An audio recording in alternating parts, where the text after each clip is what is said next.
Hello students, today we are going to see advanced ceramics. നമ്മൾ advance ceramics എന്തൊക്കെയാണെന്ന് നമ്മൾ നോക്കാൻ പോകുന്നത്. കഴിഞ്ഞ ദിവസങ്ങളിൽ നമ്മൾ കൺവെൻഷണൽ സെറാമിക്സ് പറഞ്ഞു, നമ്മൾ ഏതൊക്കെ പറഞ്ഞിട്ടുണ്ടായിരുന്നത്, ഗ്ലാസസ് പറഞ്ഞു, ഫയർ ക്ലേ പറഞ്ഞു, അബ്രസീവ്സ് പറഞ്ഞു, സിമെൻറ്റ് പറഞ്ഞു. അപ്പോൾ അതെല്ലാം നമ്മൾ കണ്ടു. Now we will see advanced ceramics and we will also understand how this kind of materials has influenced our life. Okay, so let's see the first the advanced ceramics that we are seeing.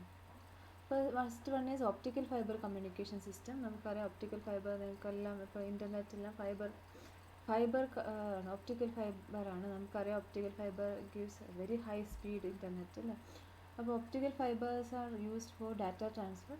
അപ്പോൾ optical ഫൈബറായിട്ട് use ചെയ്യുന്നത് ഒരു ceramic മെറ്റീരിയലാണ്. Silica വയേഴ്സാണ് ശരിക്കും.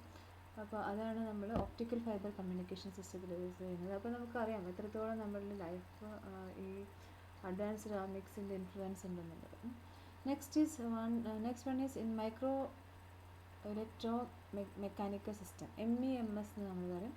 Micro electro mechanical system, അതായത് electronic സിസ്റ്റമും mechanical സിസ്റ്റവും കൂടെ integrate ചെയ്തിട്ടുള്ള ഒരു ഇതാണ് നമ്മൾ MEMS എന്ന് പറയുന്നത്. നമുക്ക് അതിൻ്റെ ആപ്ലിക്കേഷൻസ് എന്താണെന്നൊക്കെ നോക്കാം. പിന്നെ ബോൾ ബെയറിങ്സ് നിങ്ങൾക്കറിയാം, വെയർ ആൻഡ് ടയറൊക്കെ ഇതാക്കാൻ വേണ്ടിയിട്ട് നമുക്ക് റോൾ ചെയ്യാൻ അങ്ങനത്തെ കാര്യങ്ങൾക്കാണ് ബോൾ ബെയറിങ്സ് ഒക്കെ യൂസ് ചെയ്യുക.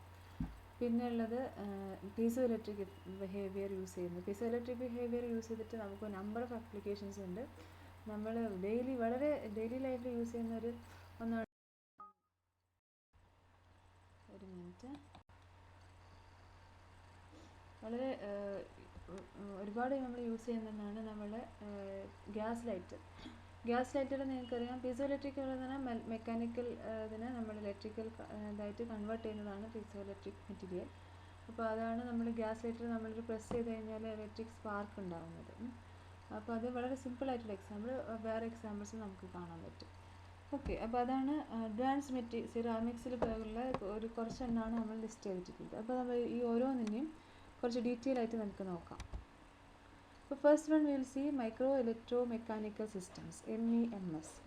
Micro electromechanical systems are miniature smart system consisting of a multitude of mechanical devices that are integrated with large number of electrical elements on a substrate of silicon.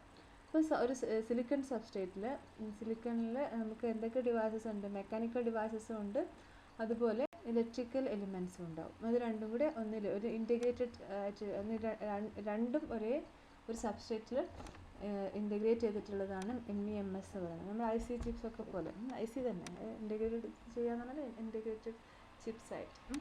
അപ്പം അതിനെയാണ് electro mechanical systems എന്ന് പറയുന്നത്. ഇനി എന്താണ് ഇത് ചെയ്യുന്നതെന്ന് നോക്കാം.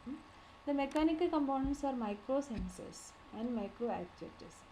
Micro sensors collect environmental information by measuring mechanical, thermal, chemical, optical and magnetic phenomena. അപ്പം മെക്കാനിക്കൽ സിസ്റ്റംസ് ഇതിലുള്ളത് മൈക്രോ സെൻസേഴ്സ് ആണ്. അപ്പോൾ ഈ സെൻസേഴ്സ് എന്ത് ചെയ്യും, നമ്മൾ സിഗ്നൽസ് റിസീവ് ചെയ്യും. ഏതൊക്കെ തരം സിഗ്നൽസ് റിസീവ് ചെയ്യും? മെക്കാനിക്കലായിട്ടുള്ള, അതായത് നമ്മളൊരു പുഷോ പുള്ളോ അങ്ങനെയുള്ള കാര്യങ്ങൾ, മെക്കാനിക്കൽ ചേഞ്ച് ഉണ്ടാകുന്ന സാധനങ്ങൾ.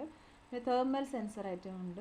തേർമൽ എന്ന് പറഞ്ഞാൽ നിങ്ങൾക്ക് ടെമ്പറേച്ചർ വേരിയേഷൻസ്, കെമിക്കൽ, അതുപോലെ ഒപ്റ്റിക്കൽ ലൈറ്റിൻ്റെ വേരിയേഷൻസ്, മാഗ്നറ്റിക് ഫിനോമിന, അങ്ങനത്തെ ഓരോ അതിൻ്റെ വേരിയേഷൻസ് സെൻസ് ചെയ്യുന്നതാണ് ഈ micro sensors. The micro electronic components that process the sensory input and subsequently render decisions that direct responses from micro actuator devices. അപ്പോൾ അത് കഴിഞ്ഞിട്ട് എന്തുണ്ട്, മൈക്രോ ഇലക്ട്രോണിക് സിസ്റ്റംസ് ഉണ്ട്.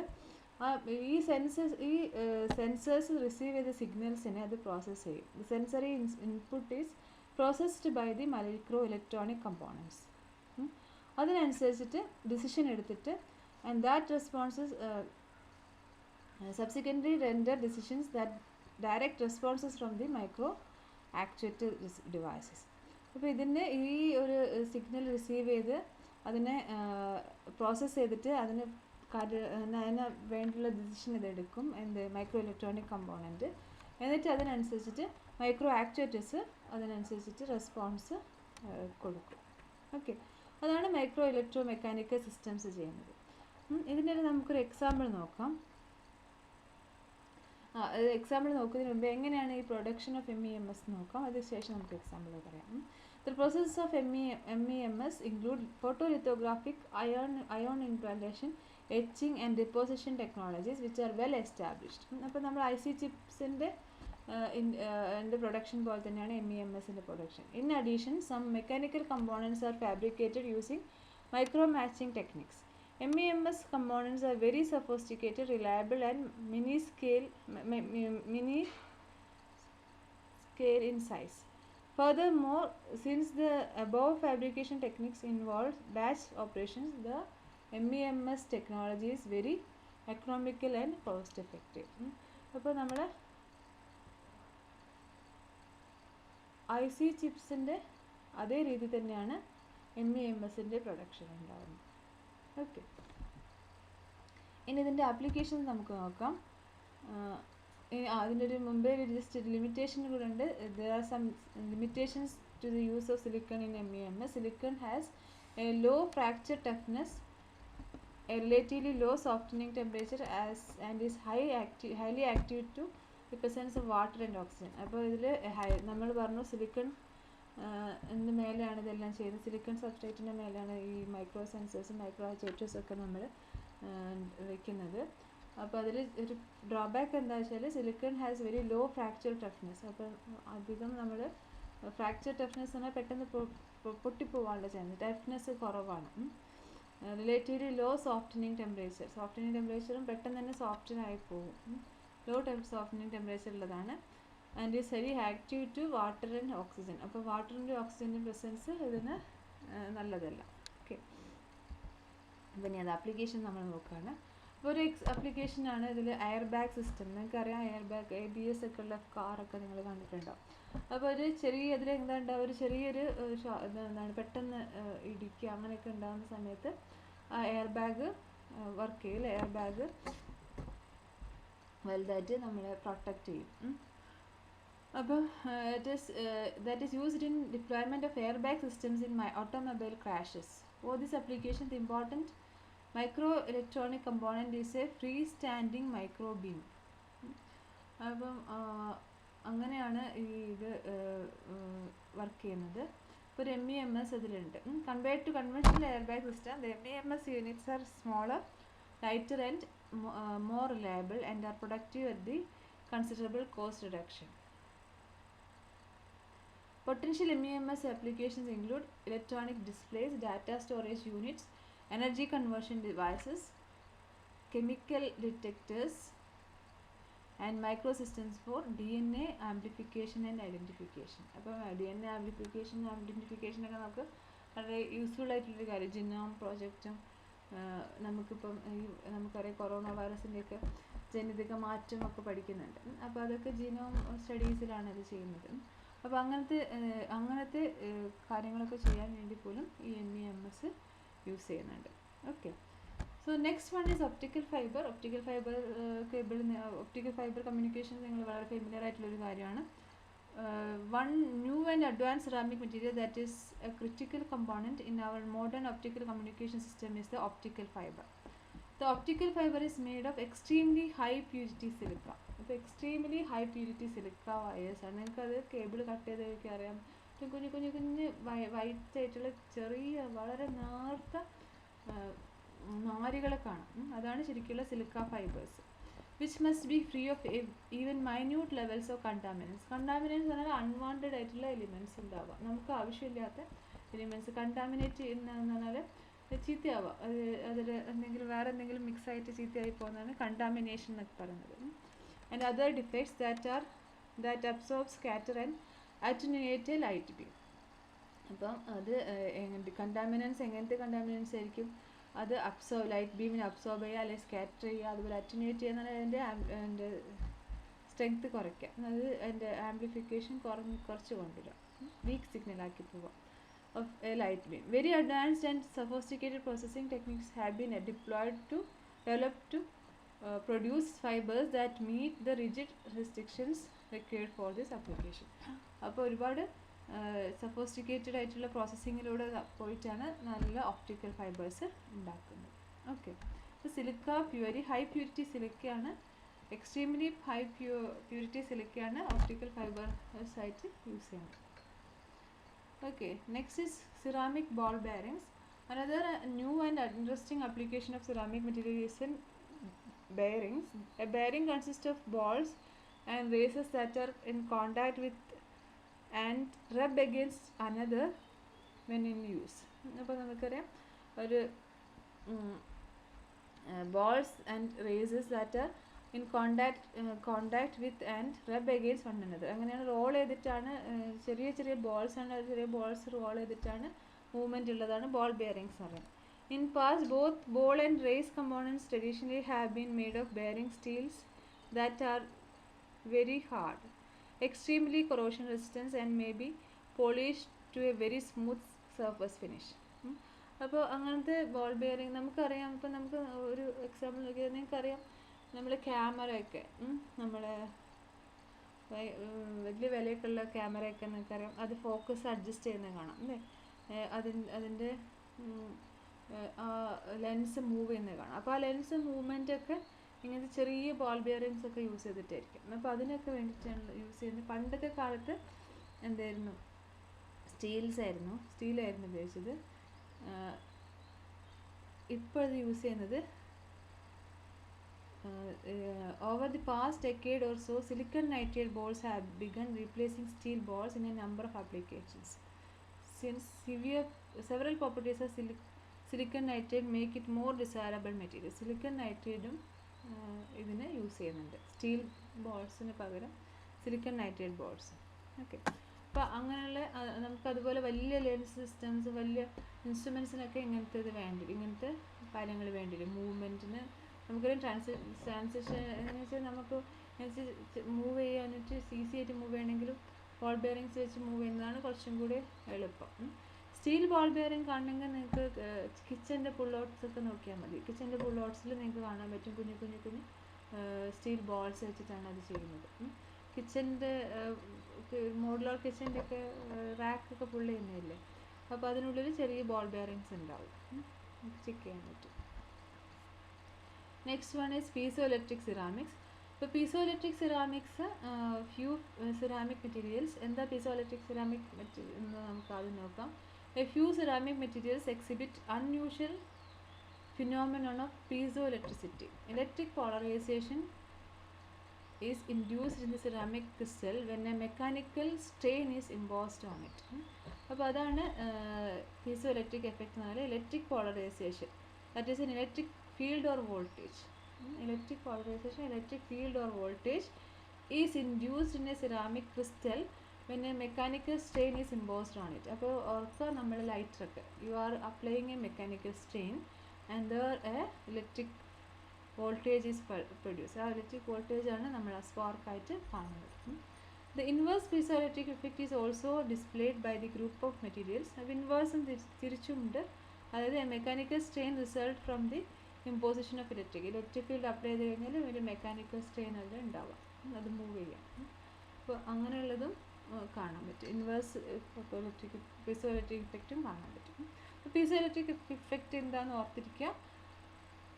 എന്തായിരുന്നു, electric polarization, that is electric field or voltage is induced in a ceramic crystal when a mechanical strain is imposed on it. Okay. Piezoelectric materials may be used as transducers between electrical and mechanical energies. Transducer എന്ന് പറഞ്ഞാൽ ഒരു type എനർജീനെ വേറൊരു type energy ആക്കി മാറ്റുന്നതാണ് transducer എന്ന് പറയുന്നത്.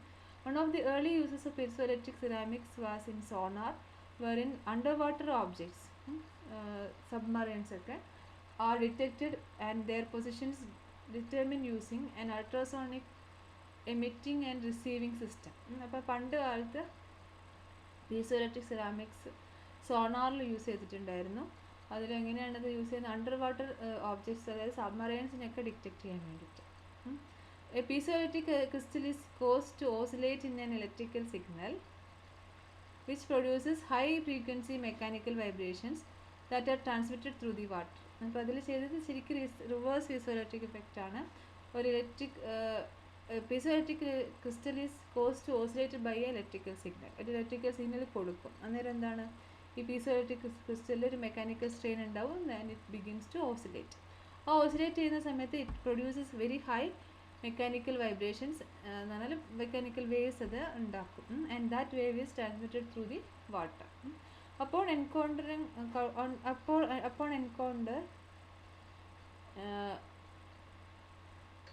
these with the object, these signals are reflected back.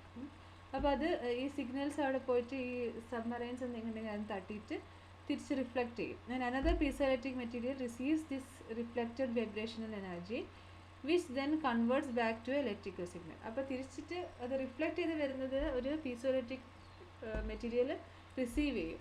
Electrical സിഗ്നലിനെ receive ചെയ്യും. Signal receive ചെയ്തിട്ട് ഇവിടെ പീസോഇലക്ട്രിക് ഇഫക്റ്റ് തന്നെയാണ് കാണുക. ഇലക്ട്രിക്കൽ സിഗ്നലിനെ റിസീവ് ചെയ്തിട്ട് ആ മെക്കാനിക്കൽ വേവല്ലേ റിഫ്ലക്റ്റ് ചെയ്യുന്നത്. ആ മെക്കാനിക്കൽ വേവിന് ഇത് ഇലക്ട്രിക്കൽ സിഗ്നലാക്കി മാറ്റും. റിഫ്ലക്റ്റ് ചെയ്ത് വരുന്നത് നമ്മൾ ആദ്യം തന്നെ എന്ത് ചെയ്യും, ഒരു ഇലക്ട്രിക്കൽ സിഗ്നൽ കൊടുത്തിട്ട് ഒരു പീസോഇലക്ട്രിക് ക്രിസ്റ്റലിനെ വൈബ്രേറ്റ് ചെയ്യിക്കും. അത് മെക്കാനിക്കൽ വേവ്സ് ഉണ്ടാവും. ആ മെക്കാനിക്കൽ വേവ്സ് വാട്ടറിലൂടെ ട്രാൻസ്മിറ്റ് ചെയ്യും. വാട്ടറിലൂടെ ട്രാൻസ്മിറ്റ് ചെയ്തിട്ട് എന്തെങ്കിലും സബ്മറൈൻ ഇട്ടുണ്ടെങ്കിൽ ആ സബ്മറൈനിൽ തട്ടിയിട്ട് അത് റിഫ്ലക്റ്റ് ചെയ്യും. And that mechanical wave is received by a piezoelectric material and it converts that mechanical wave to a electrical signal. അപ്പോൾ ആ ഇലക്ട്രിക്കൽ സിഗ്നലിന് എത്ര ദൂരത്ത് distance from the ultrasonic source and reflecting body is determined from the elapsed time between the sending and receiving events. അപ്പോൾ ഈ sending and receiving events തമ്മിലുള്ള ടൈമൊക്കെ നോക്കിയിട്ട് എത്ര ഡിസ്റ്റൻസിനാണ് നിങ്ങൾ സബ്മറൈൻ ഉള്ളതെന്ന് ഡിക്റ്റേറ്റ് ചെയ്യാൻ പറ്റും. Okay, so that was a application of piezoelectric material. ഇനി വേറെ applications എന്തൊക്കെയാണെന്ന് നോക്കുകയാണ്. Applications that employ piezoelectric devices are found in automotive, computer, commercial consumer and medical stores. Some of these applications are as follows. ഓട്ടോമോട്ടീവിൽ എന്താണ്, wheel balancing, seat belt ബാസസ്, tread wear indicators, keyless door entry.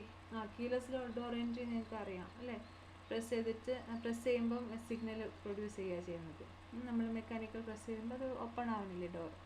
And air bag sensors, computer micro actuators for hard disk and notebook transformers, commercial consumer inkjet printing heads, strain gauges, ultrasonic welders, smoke detectors, mechanical insulin pumps, ultrasonic therapy and ultrasonic cataract removal devices. ഒരുപാട് applications. ഓരോ application നിങ്ങൾ Google search ചെയ്ത് കഴിഞ്ഞാൽ എങ്ങനെയാണ് അതിൽ എവിടെയാണ് piezoelectric material use ചെയ്യുന്നത് എവിടെയാണെന്ന് നിങ്ങൾക്ക് കണ്ടുപിടിക്കാൻ പറ്റും. ഇപ്പോൾ കോമൺലി യൂസ്ഡ് പീസോഇലക്ട്രിക് സെറാമിക്സ് ഏതൊക്കെയാണെന്ന് നമുക്ക് അറിയണം. ബേരിയം ടൈറ്റാനേറ്റ് ആണ് ഒന്ന്. Barium titanate is very well known ക്രിസ്റ്റലാണ്, സെറാമിക് ക്രിസ്റ്റലാണ്. ലെഡ് ടൈറ്റാനേറ്റ് ഉണ്ട്, അതുപോലെ ലെഡ് സിർക്കോണേറ്റ് ടൈറ്റാനേറ്റ് ഉണ്ട്, ആൻഡ് പൊട്ടാസ്യം നിയോബേറ്റ്. അപ്പോൾ ഇതെല്ലാം ഈ 4 എണ്ണം ഓർത്തിരിക്കുക. These are the very well known piezoelectric ceramics. അപ്പോൾ ഇത്രയാണ് types of ceramics, advance ceramics ഉള്ളതിനാണ് കൊണ്ട് നമുക്ക് പഠിക്കാനുള്ളത്. നെക്സ്റ്റ് ഈ stress strain behaviour of ceramics. ഇത് വളരെ ചെറിയൊരു കുറച്ച് കാര്യങ്ങൾ നിങ്ങൾക്ക് അറിയാനുള്ളൂ. സ്ട്രെസ് സ്ട്രെയിൻ ബിഹേവിയർ എങ്ങനെയാണ്, ഒരു സ്ട്രെസ്സിനനുസരിച്ച് നമുക്കറിയാം. നമ്മൾ യങ്സ് മോഡുലസ് ഓഫ് ഇലാസ്റ്റിസിറ്റി ഒക്കെ പഠിച്ചിട്ടുണ്ട്. ഇപ്പോൾ സെറാമിക് മെറ്റീരിയൽസിൽ എങ്ങനെയാണ് ഈ സ്ട്രെസ്സിനനുസരിച്ച് എങ്ങനെയാണ് അതിൽ സ്ട്രെയിൻ പ്രൊഡ്യൂസ് ചെയ്യുന്ന ആ കാര്യങ്ങളാണ് ഈ stress strain behaviour of ceramics എന്നതിനെ കൊണ്ട് ഉദ്ദേശിക്കുന്നത്. അപ്പോൾ അതിൽ ആദ്യം ഫ്ലെക്ചറൽ സ്ട്രെങ്ത് എന്നൊരു ടേം ഉണ്ട്. Stress strain behaviour of brittle ceramics is not usually ascertained by a tensile stress or for 3 reasons. Tensile test എന്ന് പറഞ്ഞാൽ നമ്മൾ സ്ട്രെസ്സിനനുസരിച്ചിട്ട് എത്ര സ്ട്രെയിൻ പ്രൊഡ്യൂസ് ചെയ്യുന്നു, ഹുക്സ് ലോ ഒക്കെ, അതാണ് ടെൻസൈൽ ടെസ്റ്റ് എന്ന് പറയുന്നത്. അപ്പോൾ അത് പെർഫോം ചെയ്യാൻ പറ്റില്ല സെറാമിക്സ് മെറ്റീരിയൽസിൽ. എന്തുകൊണ്ടാണ്? First reason, it is difficult to prepare the test specimens having the required geometry. അപ്പം അതിനനുസരിച്ചിട്ടുള്ള നമുക്കൊരു സ്കെയിലൊന്നും ഉണ്ടാക്കി വെച്ചിട്ട് അത് ബുദ്ധിമുട്ടാണ്. റിക്വേർഡ് ടെസ്റ്റ് സ്പെസിമെൻസിനെ ഉണ്ടാക്കാം. ഈ സ്കെയിലൊക്കെ വെച്ചിട്ട് എത്രത്തോളം ഡിപ്രഷനൊക്കെ ഉണ്ടാക്കണം എന്നൊക്കെ കാണാൻ അതൊക്കെ ബുദ്ധിമുട്ടാണ്. അതൊക്കെ നടക്കുന്ന കാര്യമല്ല. It is difficult to grip brittle materials without fracturing them. അപ്പം അത് പെട്ടെന്ന് ബ്രിറ്റിൽ മെറ്റീരിയൽസ് ആണ് സെറാമിക്സ് എന്ന് പറയുന്നത്, പെട്ടെന്ന് പൊട്ടിപ്പോകും. അപ്പോൾ അതുകൊണ്ട് വേറൊരു കാര്യം. പിന്നെ third one is ceramics fail after about 0.1% strain, which necessitate that tensile specimens be perfectly aligned to avoid the presence of bending stress, which are not easily calculated. അപ്പം എന്താണ് 0.1% strain ഉണ്ടായാൽ തന്നെ ഇത് ബ്രേക്ക് ചെയ്ത് പോകും. അപ്പോൾ അങ്ങനെയാകുമ്പോൾ എന്ത് വേണം? The tensile specimen to be perfectly aligned to avoid the presence of bending stress ഒന്നും withstand ചെയ്യാൻ ഇത് പറ്റുന്നുണ്ടാവില്ല. അപ്പം അങ്ങനത്തെ ചെറിയ പ്രശ്നങ്ങളുണ്ട്. അപ്പം നമ്മൾ ചെയ്യാൻ പോകുന്നത് എന്താണെന്ന് നോക്കാം. We are therefore a more suitable transverse bending test is most frequently deployed, in which a rod specimen having either a circular or rectangular cross section is bent until fracture using a 3 or 4 point loading technique. Okay. അപ്പോൾ നിങ്ങളൊരു specimen എടുക്കും. Specimen can be rod or scale ആവാം. Rod or rectangular cross section അല്ല. It is bend until fracture, അതായത് പൊട്ടുന്ന വരെ ഇത് bend ചെയ്യിക്കും. ഇങ്ങനെ നേരെ മേലെ നിന്ന് ഇങ്ങനെ മെല്ലെ ഫോഴ്സ് കൊടുത്തിട്ട്. ഇത് സപ്പോർട്ടുണ്ട്, 2 support, 3 point loading scheme is illustrated in the figure.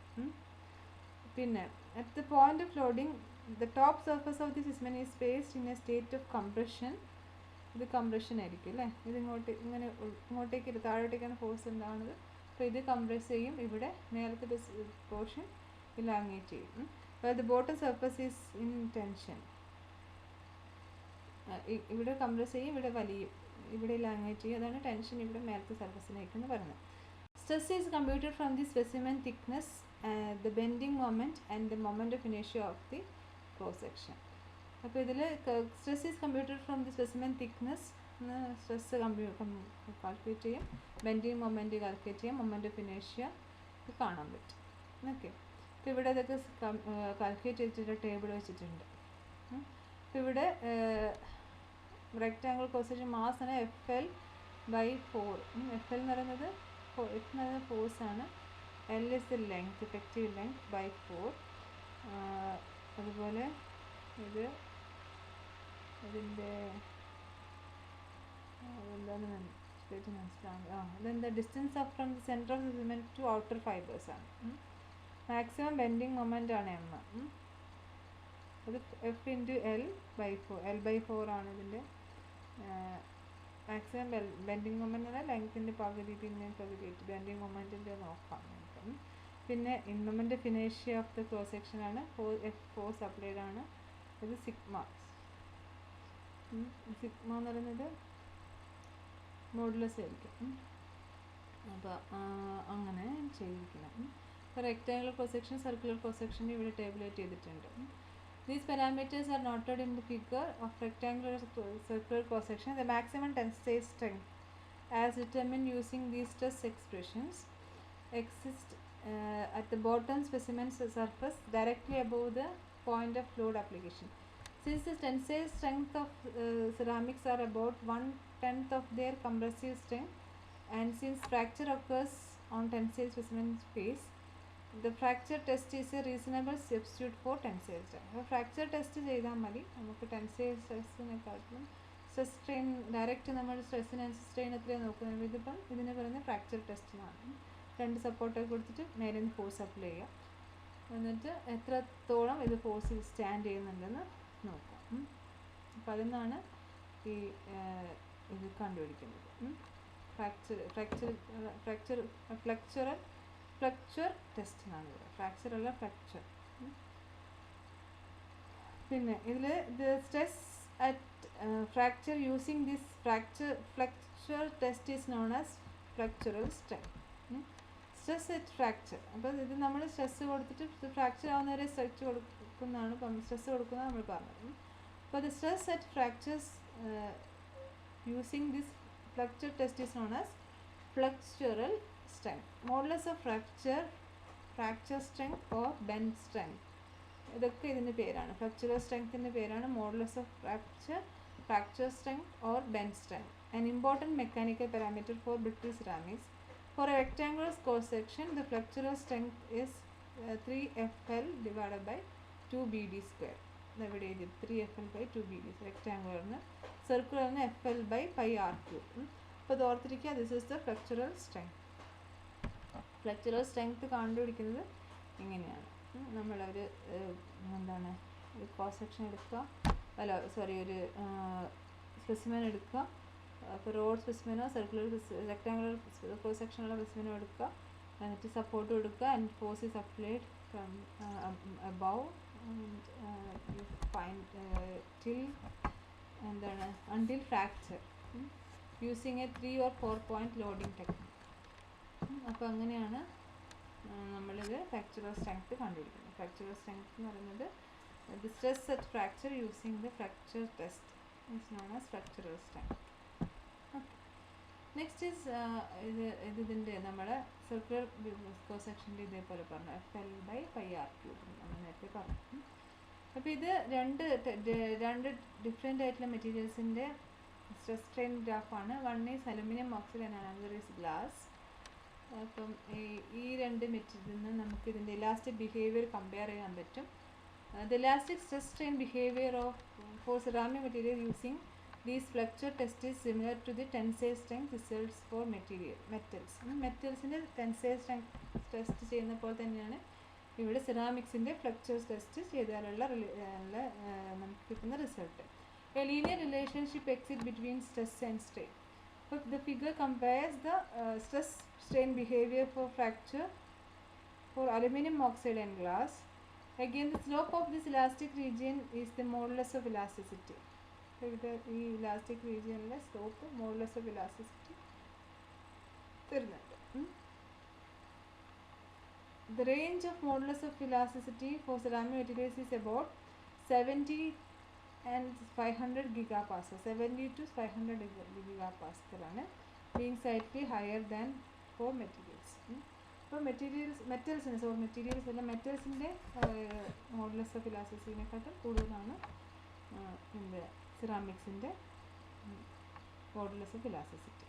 Okay, it ranges from 70 to 500 gigapascal. Okay, അപ്പോൾ ഇത്രയാണ് സെറാമിക്സ് എന്നുള്ള ടോപ്പിക്കിൽ നമുക്ക് പഠിക്കാനുള്ളത്. അപ്പോൾ നമ്മൾ പറഞ്ഞത് പല കൺവെൻഷണൽ സെറാമിക്സ് കണ്ടു, അഡ്വാൻസ് സെറാമിക്സ് കണ്ടു, പിന്നെ stress strain behaviour of ceramics കണ്ടു. Okay, thank U.